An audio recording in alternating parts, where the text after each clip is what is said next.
sun's out again and there's a lot more people outside at times. Are schools all done for a lot of people already? And what's going on today? This is kind of interesting. More, I guess, concerns of drones in general in the US. Are they going to put more restrictions? This one says drones can be a force multiplier for drug smugglers, DHS Secretary warns. As it says here, Secretary of Homeland Security Alejandro Mayorkas is warning Americans about the dangers of drones along the US-Mexican border and urging Congress to expand the department's drone defense capabilities in the interest of national security. The secretary recalled specific incidents when drones have posed a threat in the United States, citing an incident earlier this month in Pittsburgh in which a drone grounded all flights for 30 minutes. One of 2,300 incidents involving drones in the past 2 years, he said, that disrupted prearranged flight schedules, he said in remarks to congressional staffers at DHS headquarters. Now, how many of those were actually, quote, drones versus they ended up being nothing?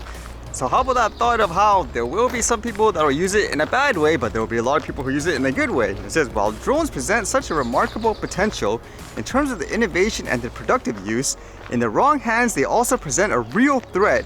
And we see that threat materialize, most notably on the border, where criminal organizations are seeking to use drones to carry drugs across the border, where they're using it as a force multiplier in their ability to understand where our law enforcement resources are deployed and seek to circumvent them, the secretary explained.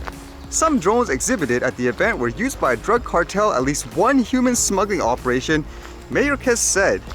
So isn't what he's saying fundamentally my general thought from the beginning too, where it doesn't matter how much of these quote regulations and stuff you come up with, how over the top you make it, criminals are going to ignore it. And ultimately what it should come down to is you developing, for example, ways to deal with the situations like here, come up with things like countermeasures and all that.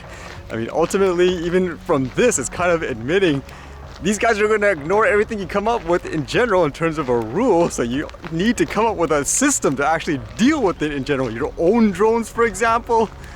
And then this seemed to be a quick follow-up of that story I read yesterday where the US was really trying to sell drones to India, military ones, and I guess it's been approved. Like this one here, it says, India approves procurement of US MQ-9B SeaGuardian drones. India's defense ministry has approved the procurement of US-made armed MQ-9B SeaGuardian drones, sources told Reuters on Thursday. India will buy 31 drones made by General Atomics worth slightly over $3 billion. One of the sources said, India's defense ministry did not respond to a request for comment. The defense ministry's initial clearance for the procurement comes just days before Prime Minister Narendra Modi leaves for the state visit to the US next week. According to the two sources, Indian Defense Ministry's apex body for capital procurement met on Thursday to approve the deal, which is expected to be announced when Modi meets US President Joe Biden next week. And I was wondering after today, why is this trending? CTV National News. I guess the news stations are the news. Apparently here in Canada, its parent company Bell is laying off a lot of people. It says here Bell cuts 1,300 jobs, including prominent CTV journalists. According to this, it says BCE Inc. announced it was cutting 1,300 jobs, closing or selling 9 radio stations, and shuttering most of the remaining international bureaus. It's a cost-cutting measure as it moves towards greater collaboration and efficiency in how it delivers the news.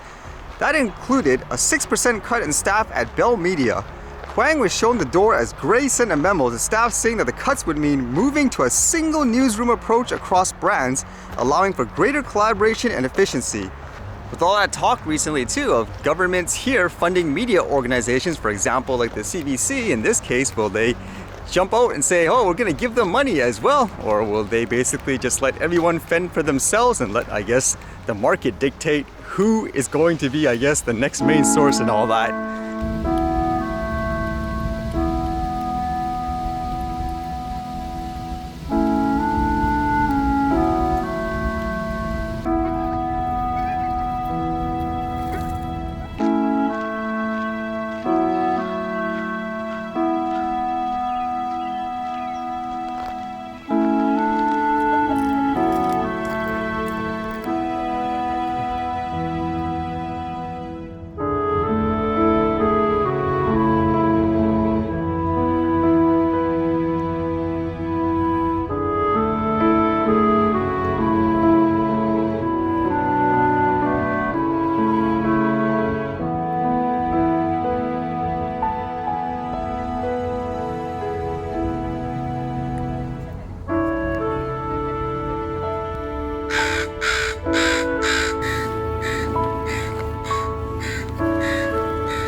Alright, see you guys later.